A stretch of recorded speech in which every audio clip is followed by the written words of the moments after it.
What's up, dude? What's up? How you doing? I'm doing good. How about you? Good, good. That's Got back awesome. from training camp Sunday night, so Yeah, how was that? it was great. That's A lot of new awesome. guys, so they were all good dudes. Yeah, that's awesome. Well, I'll introduce you and we can get into it. I'm pumped. Great, let's All do it. right. What's up, guys? Welcome back to the Lax Locker Room. Today we've got an absolute beast on the show, Jimmy Freehill. He's a two-time All-American out of University of Denver and now locking down the best attackman in the world with the Philadelphia Waterdogs. If you want to learn how to play elite defense, cause chaos, and take the ball away, this episode is for you. Let's get into it with Jimmy Freehill. Thank you so much for coming on. Thank you for having me, Jody. I appreciate the kind words there. Absolutely. To start, can you tell us a little bit about yourself and how you first got into lacrosse? Sure, yeah. So I'm from right outside of Boston, from a town called Newton in Massachusetts. So I was introduced to lacrosse by my cousins, the Hanks brothers. Their dad Ben played at Yale, so that's my uncle. He was coaching in my town. That's So awesome. went out to play for him, and yeah, kind of got into it from there. That's awesome. What was it? Was lacrosse like popular or like a known sport in Boston? Yeah, especially in my town, I felt like Yeah, it was a pretty big sport. Our town high school, Newton North, was really good at the time. So the youth program was kind of booming. So yeah. yeah, I'd say so. Okay. Did you always play pool or did you ever switch positions? No, I played mid and attack growing up, and then I played goalie fifth and sixth grade. Wow. Yeah, and then switched back to pole in about seventh grade, I think. Yeah, that's awesome. What's the difference between all of those positions? Like even other than the stick, like what's the difference between offense and defense, like firsthand from you? Yeah, I'd say defense is a lot more thankless, right? Like you're Yeah. not scoring the goals all the time or, necessarily getting the credit, but I've learned it's a very important position, obviously. And then, the difference between defense and goalie is I'm getting hit by balls a lot less. Yeah. So I definitely definitely like Yeah. playing defense more than goalie. Absolutely. Goalie is one of those positions where it's like you don't want to play it, but it looks kind of fun, like like in rec and in those type of things. Yeah, it's Um, fun for a couple weeks. That's about it. yeah. So since you're from Massachusetts, how did you end up at the University of Denver? Yeah. Yeah, good question. I went out for a visit mostly because Coach Tierney was at Denver and he was a legendary coach. Yeah. So I went out for a visit and ended up loving it. I thought it would be really cool to kind of get away from Boston for a bit. And at the time, Denver was doing really, really well in lacrosse, coming off Final Fours, national championship. Um, so yeah, kind of wanted to do something different. I just really felt wanted at Yeah. Denver. Um, Absolutely. yeah. Um, did you have any other kids from on your team from the East Coast or were most from the West Coast?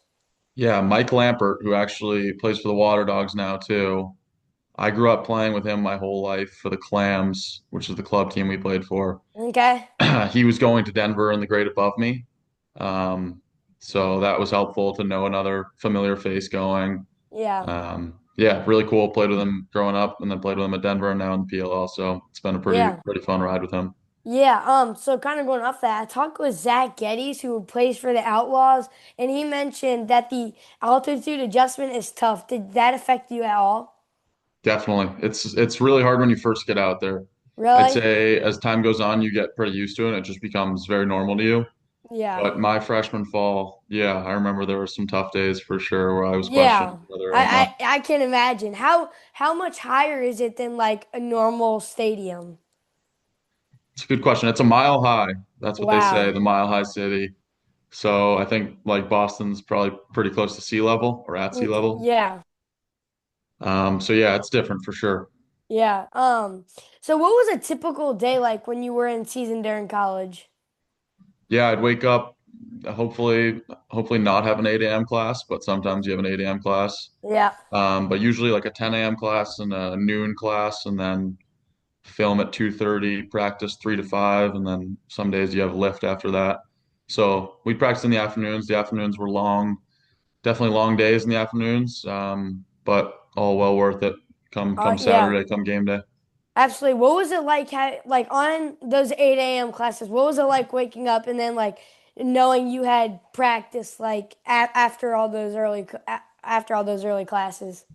It was tough. It was tough, but enough caffeine and the right nutrition Yeah. certainly helped. But it was Um, also nice because you kind of always had practice to look forward to, right? That was like yeah. recess in college. So Yeah. yeah, Right. What did you enjoy lifting like in college? yeah, 100%. Our strength coach Massimo was a beast. He made it a lot of fun, and it's super necessary, right? You got to do it. So Yeah. I learned to love it as time went on. Yeah. That's awesome. So I know you were a two-time All-American at Denver. What did you do as a defender that prided yourself on that helped you stand out? Yeah, it's a good question too. I think the little things, right? Like I didn't have a ton of flashy plays or big takeaway checks or a ton of goals in college. I kind of just prided myself on, winning my matchup and playing within the team defense, keeping it simple, really. And it was I was just really lucky to play with a bunch of really good defenders and goalies, so we had a really good defense, which Yeah. is probably why I was an All-American. Yeah. On those big checks though and stuff, which one is your favorite? Like, if you could hit a sick check every time, what would it be? Hmm. Over the head's always pretty satisfying, I feel Yeah. like. Definitely not Um, encouraged though. yeah. I always see whenever we go to UVA, we always see Robbie Hopper, and that's like his move, is the over the head.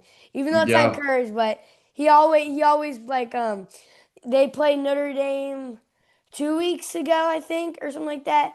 And it was to win the game, I think, and yeah. he hit one on Matt Jeffrey from Notre Dame, and then he ran down, and I think UVA Brennan Milne scored. Yeah, So that was a bold move, but it paid yeah, off. absolutely. So I know you were a team captain at Denver. What did that role mean to you? It meant everything. I was lucky to play under really good captains my first 3 years. I'd say I learned a lot about myself being captain, about how you have to treat each guy very differently these days. And we also didn't have a good year the year I was captain, so it was pretty tough feeling the weight of that. But learned a lot about leadership and accountability, and it starts with being accountable for yourself. But yeah, it was a great honor for sure. Yeah, absolutely. What were some of the responsibilities you had to take on as team captain? Yeah, sure. I think leading by example for one, being the hardest working guy at practice in the weight room, whatever it may be. Yeah, And then sometimes you got to be the no fun police, which is tough. But someone's got to do it, and you always got to put the interest of the team before the interest of yourself or any individual. absolutely. What were some of the hard things that you had to do as a captain? Yeah, keep guys out of trouble. Mm, Um, but again, I think it's just hard to lead by example every day, right? Some days you just don't have it. You didn't sleep well, you had a tough day, whatever it may be. But you yeah, can't make any excuses, and you have to be, the guy who's working his butt off every day. So those younger absolutely. guys see that and follow your lead. Absolutely, yeah, because if you're lacking, then like especially as the captain, then everyone else will lack. Definitely. And that's like not good at the college level. Yeah, Um, who 100%. who was the toughest attackman you had to guard in college? CJ Kurse, who's now my teammate, really glad he's on my team now. He had, Yeah. I think, maybe 6 goals on me when I covered him. That was a tough day at the office. But then another sneaky one, who we also actually just drafted, is Josh Yago. He played at Air Oh, Force. yeah, Yeah, he played at Air Force before he went to Notre Dame, and he was a beast. Super big, super fast, can get a shot off when he's covered. So again, really excited to play with him this summer. yeah. Why was CJ Curse one of the hardest? Yeah, CJ's relentless, right? He can beat you one on one, but he doesn't stop moving off ball either. Those are always the hardest guys. The guys who kind of just sit at X, kind of give you a break and it's not too bad. But the guys who never stop moving off ball, Yeah, is definitely it makes for a long day. yeah. What's one lesson from Denver that you still use every time you step on the field now? Sure, I think how you do anything is how you do everything is something that was always preached at Denver. Um, right, like how you dress for class or how you treat the equipment managers or the people at the front desk of the facility, stuff like that. That all translates to how you play, how you carry yourself in life in general. Um, yeah, and then I think at Denver we ran this thing called a Monday Mile after practice every Monday, where you run a mile. It's really Yeah, hard after a long practice. but just learning how to finish the day, fight through some adversity, stuff like that. Yeah. Um, yeah. How did the Monday Mile like develop you as a player? Sure, I don't know how much it actually did for me as a player. I think it definitely helped my conditioning, obviously, but Yeah. it teaches you a lot about like positive self-talk per se. It's pretty easy to be down in the dumps when you're running that mile at 6 o'clock on a Monday night, but as you get older, you kind of learn to attack it, right? Like let's win this Monday mile. Let's set a PR of time, Yeah. or yeah, just how to handle adversity when you're tired and how to finish the day. Absolutely. How like what were some of the like challenges or some things that like you may have not wanted to do during the Monday Mile? Because like after a long practice, you probably didn't want to do it, but like what pushed you like kind of motivated you through it? I think the guys next to you, right? There's Yeah. always like five or six guys who just went all out on the Monday mile, and that was pretty inspiring to watch. Yeah. Um, those guys are absolute beasts, and they'd run like a 450 mile. So That's insane. you don't want to let those guys down or the guys behind you Yeah. down. So yeah, What was your best mile there? I don't know. I wasn't too good. Maybe like a 5:30. Ah, that's not even that bad. Yeah, Especially it's all after a right. long practice. But 450 is insane. Yeah, those guys are That's different. insane. So you got drafted right out of college to the best team, my Philly Waterdogs. What was the Yep. jump like from college to the PLL? Yeah, it was a pretty big jump. I think the obvious thing is that every guy in the PLL was the best guy on their college team, was an All-American in college. But the big difference I thought was the shot clocks are a lot faster. Mm, Um, so it's a different type of conditioning. And then the ball movement, like if you look away from your guy for a second, he's going to be 5 yards away from you, ready to shoot it from 15, yeah, 16 yards. So yeah, people movement off ball and the ball moves really, really fast. absolutely. Yeah. How did you learn to like? How did you learn to adapt to the new changes in the PLL? Yeah, you kind of just got to go trial by fire, right? Like the training camp, first practice was really tough. Second was a little better. Third, you know what I mean? You start getting the hang of it every game, you get better and Yeah, better. Kind of like any level. When you go to high school, right, it'll be a jump. You'll learn that the ball moves quicker, and then when you go to college, it'll be the same thing. So you kind of just get used to it with reps. yeah. What's the difference between the jump from high school to college from then the college to like the PLL? Sure, I think high school to college, it's the personnel, right? Like all the players are just Yeah. so much better than they were in high school. And then college to PLL, like I said, I think it's the how fast the ball moves. Like it doesn't sit in anyone's stick for more than Yeah. 2 seconds almost. That's always one of the things that shocks me is like how fast everyone moves the ball because when everyone's moving the ball, like more shots and the defense will have to Yeah. rotate quicker and especially for you defense, like I don't understand. Moving the ball is easier than rotating with your whole body and like keeping keeping the eye on the ball and your man and watching them cut and stuff like you got to be thinking like 700 different things like at Oh once. yeah. Yeah. 100%. Your head's spinning a bit. Yeah. And yeah, yeah, it's hard. When did you realize that you might be able to play at the pro level? I always thought I could play at the pro level, but maybe like my junior year, I had a really good year at Denver and started realizing that it could be a real possibility. But then you'd never really convince yourself you can do it until you actually do it. So maybe after that first game in the PLL, I was like, okay, Yeah. I can hang here, and it was good to get my feet wet and get the first one under my belt. Yeah. What's one thing people don't realize about playing defense at the PLL level?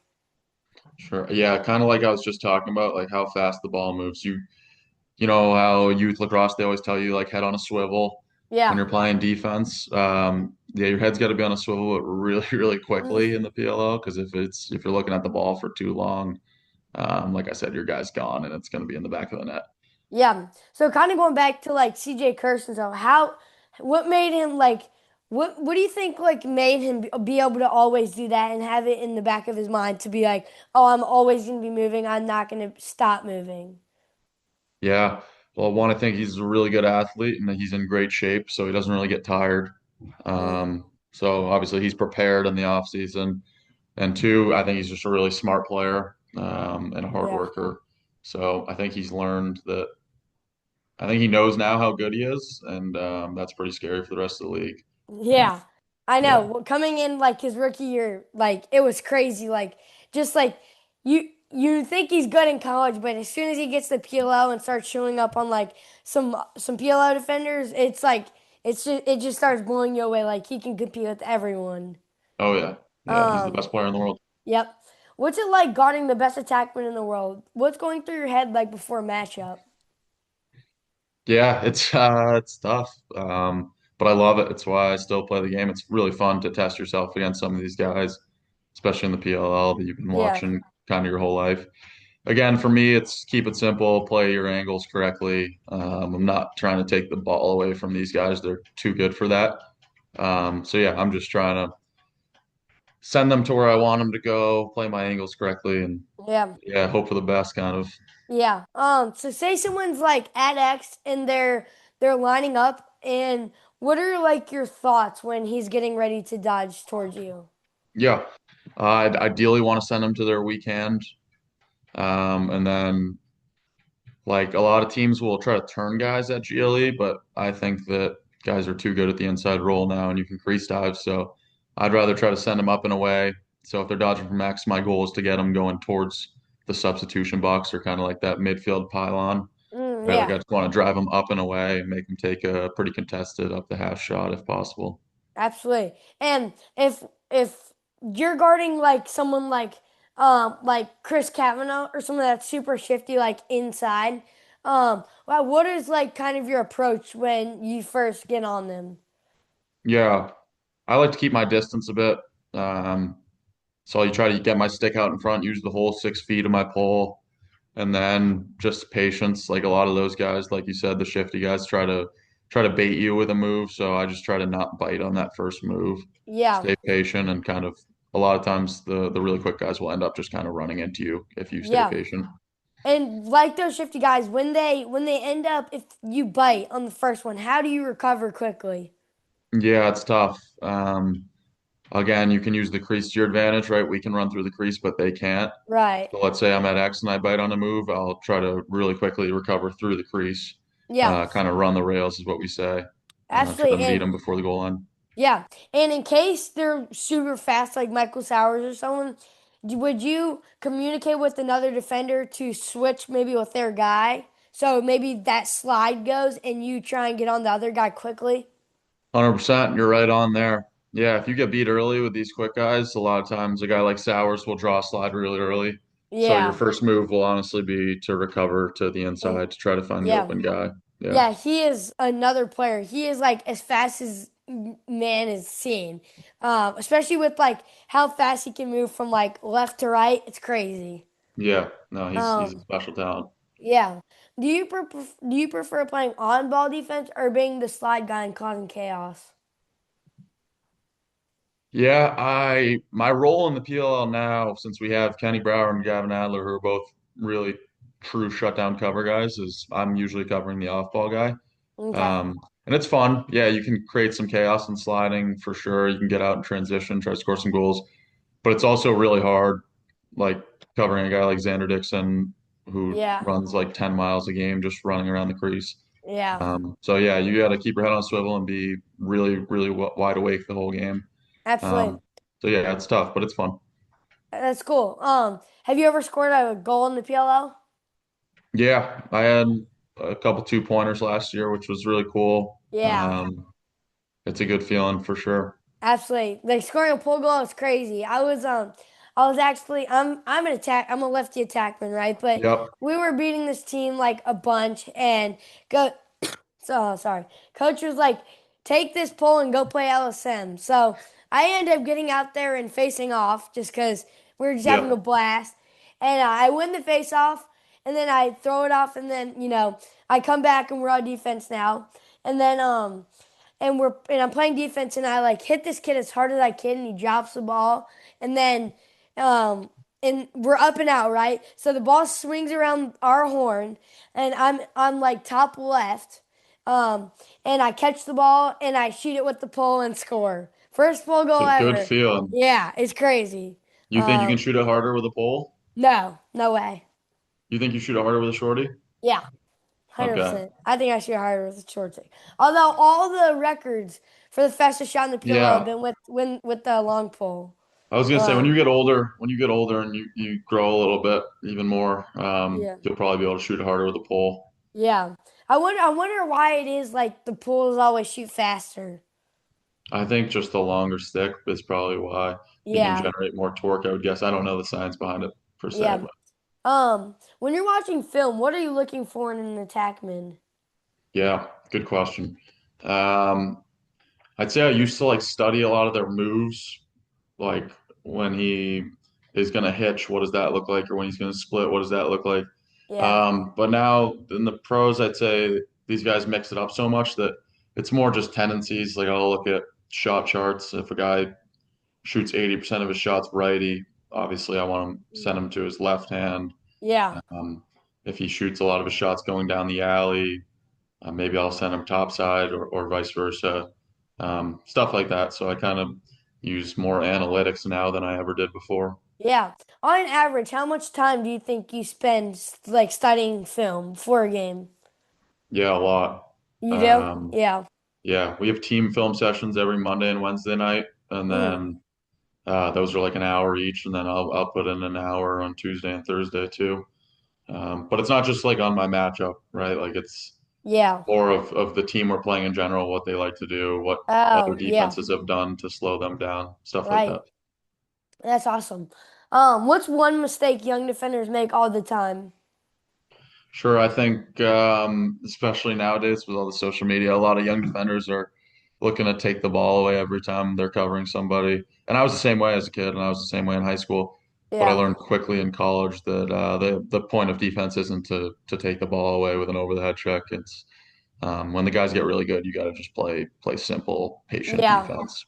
And when you say that, is that like playing their hips and driving them and just overall the point of them just not trying to score and passing the 100%. ball?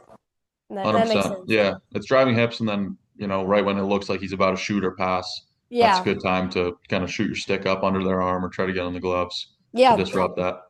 What's one move that you usually bite towards that that an attackman or a offensive player makes like in a split second that you kind of bite on and then they end up getting free? Yeah, I think it's really hard when someone makes one hard move, right, and let's say they're going down the righty alley and they're going kind of full speed. Yeah. You feel like you have to kind of catch up and get in front of them, but then if they hit you with um, a rollback right to a shot, that's really tough, and that also Yeah. messes with the slide packages. That's why we always say no rollbacks, but it's really hard to defend in the heat of the moment. Absolutely.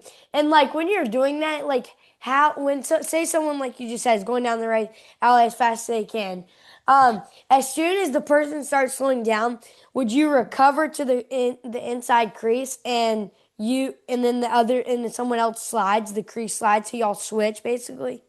That could be an option. That Yeah. could. Or you could slide to double team. Oh, yeah. I'm a big fan of when you slide, staying on it for a bit, and really putting pressure on the ball. That Yeah. ball pressure kind of saves Yeah. everything. It's tough. I know I've done like this exact thing where like you run as hard as you can down and then you know like what we always do, you punch your hands to the sideline and try and Yep. turn and there's a defender literally as soon as you turn your head, he's right there. So it's definitely the pressure is tough and you just kind of I guess kind of run away and Yeah. try and save the ball, I guess. Yeah. 100%. If you had to give one tip to a youth defender instantly to get better, what would it be? Oh yeah, absolutely. Watch more lacrosse. Like I think when I really started developing as a player is when I started watching college lacrosse. I would spend every Saturday and Sunday on the couch in my parents' basement back in Newton, and I would just watch ESPNU for 8 hours, right? And then I'd watch the highlights on YouTube. And I picked like one or two guys, right? And I would watch them every weekend and really try to Yeah, model my game after them. absolutely. And then when you try and model your game after them, do you implement that into your game like full time if they're 100%. doing Yeah, like something? let's say I watch something on Saturday that I really like, and even in Yeah, college I would do this. I would watch the kid Sean Light at Notre Dame was really good, and I'd watch yeah, him cover guys. And then on Monday, I'd try to go, I try to go play defense like him in practice and see how it worked. And yeah. yeah, Sean Light is actually like a perfect example of like a controlled defender. Like I've Yeah. never seen him throw like a big slap check or anything like to try and get the ball away. He is like always like really low, playing hips and like he kind of just runs with them and just does. He's such a big guy that there's no way they're gonna get around. So it's tough. Notre Dame is such a strong team together. Like right now, like this year, I don't know. I think they may go all the way. Yeah. No, They're he's a really good player. I'm definitely not a Notre Dame fan, so I won't yeah. comment on that. But yeah, we'll Um, see. It'll be yeah, interesting. It'll be a good playoffs this I year. know. Yeah, I think it's gonna be good. How important is communication for defense? Very. Like you have to be on the same page. You'd rather have six guys doing the wrong thing than like four guys doing the right thing and two doing the wrong, right? You can make mistakes, but if you're on the same page, usually you'll get away with it. Yeah, Um, so yeah, I think especially the older you get, the quicker the ball moves, the more you need to communicate. yeah. Who's the loudest teammate you've ever played with in terms of communicating on defense? Sure, Matt Witcher on the Waterdogs is up there. He will yell at you for sure in the middle of a play if you're not doing the right thing. He's Yeah, also a coach. He coaches at Dartmouth, so I think that may be where he gets it from. yeah, So he understands the game really well. And then Adam Hangland at Denver was really loud and yeah, outgoing as a communicator. But you need those guys 100%. Every good yeah. defense has a guy that quarterbacks it. Absolutely. And kind of reversing it, like who is the loudest guy on the offensive spot of your team? Who has been the loudest? Good question. I'm not down there in practice, so I don't really know, but I feel like CJ talks the most on Oh, and all off the right. field. Yeah. So I'd imagine CJ talks very loudly too. So I'd imagine he's probably a pretty good communicator. Yeah. I bet he is. That's awesome. So footwork versus strength. What matters more at your position? Footwork, 100%. Mm, Yeah, I'm pretty tall, but I've never been too bulky. I've always been a pretty lanky kid. yeah. Um, and I thought for a long time, I was like, oh, I have to gain all this weight. I have to gain all this weight. And you do, you have to be strong too. But Yeah. I've learned that footwork and speed is definitely more important, and IQ is more important too. Yeah. So kind of going off that, how do you recover mentally if you get beat by a great attackman? Yeah, it's definitely something I've gotten better at. I think I used to kind of beat myself up over it and feel like I have to go make a play right away to make up for it. Yeah. But what's honestly kind of nice about the PLL is like I can just remind myself that hey, it happens, right? You're covering a really, really good player. He's going to score a goal. Yeah. So I kind of just brush off next play mentality. Yeah, you learn to live with it. Absolutely. Um, what's something you trained a ton that has paid off big in your game? Yeah, I'd say my offensive skills and shooting in transition. Mm, I'm yeah. always out on the field shooting because I just think it's like the most fun thing to do. Like I love going to the field shooting with a short stick or with a pole, whatever it may be. Yeah. And in college, I didn't necessarily get that many opportunities in transition, but last year I had a couple 2-pointers, and it's really fun to push transition and see that hard work pay off. Yeah, especially in the PLO, like everyone that's there, like doesn't matter any goal, it's always so hype, and Oh especially yeah, when a pull goal gets it, it's crazy. Like I think I remember Ben Ware getting like the first two goals, and they were both 2 pointers. yeah, And it was against Atlas last year in the semi. I think it was quarterfinals. yep. But yeah, it was crazy. Like the first two, and they were both 2 pointers. It was crazy because I've had him on the podcast too, so it was hype. That's my roommate. He's the man, and Yeah, he's got a great shot. yeah. Yeah, And that comes from UVA too. Like he was a shooter in yeah, UVA. Um, so I definitely. know so you're guarding the other team's best player late in the game. What's your mindset? Sure. Whatever it takes to stop him. Yeah, I love those moments. I think that's why you play the game. It's the thrill of those late game moments, whether you're up a goal, down a goal, or tied. I think yeah, whatever it takes to stop them, right? But then you got to remember to keep it simple and play your angles correctly and not let the moment get too big. Treat it like absolutely, any other rep. absolutely. Do you talk to attackmen during games, or do you stay quiet? Depends on who it is. Okay. I've got some friends that I'll talk to during games. I've got some Yeah. people that I don't necessarily want to talk to. Um, but yeah, I mean, yeah, I'll just say it depends who it is. Yeah. Okay. What's more satisfying, a big takeaway check or a lockdown possession? Lockdown possession. The Mm. sound of the shot clock going off is my favorite sound in the world. Oh yeah, it's That's huge. that's very deflating for an offense. Like shot clock Yeah, violations, I think they really hurt their confidence, and it's a huge confidence boost for the defense. yeah. Do you have any big goals for yourself for this team, for this coming PLL season? Yeah, win a championship. I think Coach Yeah, Cottle and Coach Tierney have done a really good job building our roster is insane. Like we were on a team Zoom the other night, and I was just kind of scrolling through each guy, and I was like, "Holy crap, we have a loaded roster. This yeah, is the year to do it. We just got to put all the pieces together." So yeah, I'd love to win a absolutely. championship. Absolutely. Yeah, I'm so pumped to watch, especially like with all the great guys and some of the young guys too. It's gonna be awesome. Yeah, I'm very excited. Can't wait Yeah. for next weekend. Oh, it starts next weekend? Yeah, we play the Whip Snakes May 9th, so next Uh, weekend. Yeah, oh, speaking of that, what do you think of the Whip Snakes colors? They brought back the teal. Do Teal's you like back. that? Yeah, Do you like it? sure. Yeah, I I think think it looks it's cool. fine. It's fine. 'Cause it used to be like it was all teal, and then they added the yellow, the red, and the black, Yeah, and then I think they took out the yellow yeah, I and think added so. back the teal. So it's all right. I think it wouldn't be my favorite, but I still think the Water Dogs has the best colors. Yeah, I like purple. Yeah, but you guys did switch it up. I think I saw like I keep seeing on Instagram like the silver chrome and then like some purple on the side. Yeah, I think well we got this past weekend we got chrome helmets, silver chrome helmets. Yeah, But I I s- think maybe in Utah, don't hold me to it, but I think we might be getting some purple helmets. I hope so. okay. Yeah, I the purple is like what the water dogs are known for. Oh yeah. Yeah, Yeah, they're um, cool. yeah. I think water dogs have always had the best gear. Yeah, me too. All right. Well, now we're gonna do rapid fire, which is just like a quick question, quick answer. Sure. All right. Funniest guy on the water dogs. Mm. Connor Kelly, very Mm, subtly funny. okay. Who would you not want to ride? Who would you not want to ride you in practice?